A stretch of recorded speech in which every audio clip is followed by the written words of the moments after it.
Chapter 5. The Roundabout Land. One big, broad branch slanted upwards at the top of the faraway tree.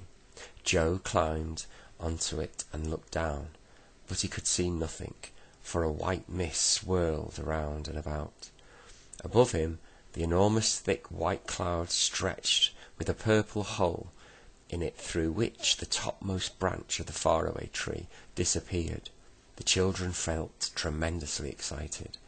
At last we're at the top. Joe carefully pulled himself up on the last branch. He disappeared into the purple hole. Bessie and Fanny followed him. The branch came to an end, and a little ladder ran through the cloud. Up the children went, and before they knew what had happened, there they were in the sunshine, in a new and very strange land. They stood on the green grass. Above them blue skies, and a tune was playing somewhere, going on and on and on. "It's the sort of tune a roundabout plays, Joe," said Bessie, "isn't it?" It was, and then suddenly, without any warning at all, the whole land began to swing around. The children almost fell over, so suddenly did the swing round begin. "What's happening?" said Bessie, frightened. The children felt terribly giddy, for trees in the distance and distant houses, hills and bushes began to move around. They too felt themselves moving, for the green grass that they were stood on was going around as well. They looked for the hole in the cloud, but it had disappeared. "The whole land is going around and around, like a roundabout," cried Joe, shutting his eyes with giddiness. "We've passed over the hole in the cloud. We don't know where the topmost branch of the faraway tree is now.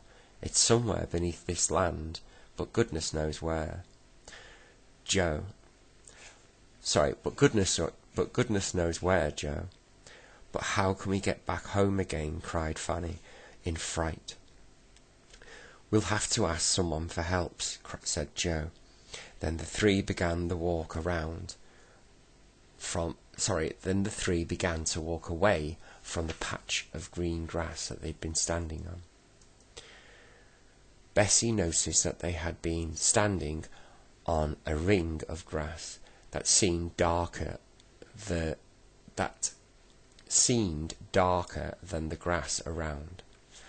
She wondered why it was, but she had no time to say anything, for really it was dreadfully difficult to walk properly in a land that kept going around and around, like a proper roundabout, all the time. The music went on and on. Hurdelly-gurdelly, hurdelly-gurdelly. Joe wondered where it came from, and where the machinery was that worked this strange roundabout land. Soon they met a tall man, singing loudly from a book. Joe stopped him, but he went on singing. It was annoying. "Hiddly-diddly-holy-do, hiddly-diddly-dee, dairy-dairy-down," shouted the man, whilst Joe tried to make himself heard. "How can we get away from this land?" Joe shouted. "Don't interrupt me. Hiddly-diddly, hiddly-dee, hoddly-doddly-hoddly-do," sang the man, and he beat time with his finger. Joe caught hold of his bony finger and shouted it again. "Which is the way out of this land, and what land is it?" "Now you've made me lose my time," said the tall man crossly. "I shall have to begin my song again." "What is this land, please?" asked Fanny. "It's Roundabout Land," said the tall man. "I should have thought anyone would have guessed that. You can't get away from it. It goes around and around, always, and only stops once in a blue moon." "There must have been a blue moon, then. We climbed into it," groaned Joe. "It had certainly stopped then." The man went off singing loudly, "Hiddly-diddly-diddly-do, hoddly-doddly-dee." "Silly old diddly-derry," said Fanny. "Really, we do seem to meet the most peculiar people." "What I'm worried about is getting home," said Bessie. "Mother will be anxious if we are not back when she is." What shall we do? Joe, let's sit down under this tree and have a bit more to eat, said Joe. So they sat down, munched solemnly, munched on their own, hearing the roundabout music going on all the time, and watching the distant hills and trees swinging around swinging around against the sky. It was all very strange. Presently a pair of rabbits lopped up and looked at the children. Fanny loved animals, and she threw a bit of cake to them. To her surprise, one of the rabbits picked up the cake in its paw and nibbled on it like a monkey. "Thanks," said the rabbit. "It's a change from grass. Where do you come from? We haven't seen you before, and we thought we knew everyone here. Nobody new ever comes to Roundabout Land, and nobody ever gets away," said the other rabbit, smiling at Fanny, and holding out its paw for a bit of cake too.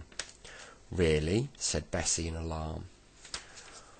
"Well, we are new to it, for we only came about an hour ago. We came up the faraway tree." "What?" cried both rabbits at once, flipping up their long ears in amazement. "Up the faraway tree, did you say? Goodness, you don't mean to say that's touching this land?" "Yes, it is," said Bessie, "but I expect that this land is swinging around and around, that the topmost branch might be almost anywhere underneath it. There's no way of finding it." "Oh, yes, there is," said the first rabbit, excited. "If we burrow down just a little way and make a hole, we can see whereabouts the faraway tree is under, and we can wait for it to come back around again, and when the land swings above it, we can all climb down. We can all... Sorry about that. Right. When the land swings above it, well, we came up from the tree just where the grass was rather darker than the rest," said Bessie. "I noticed that. Do you suppose that the roundabout land swings around, it will come back to the same place again, and we could slip down the topmost branch?" "Of course," said the rabbit.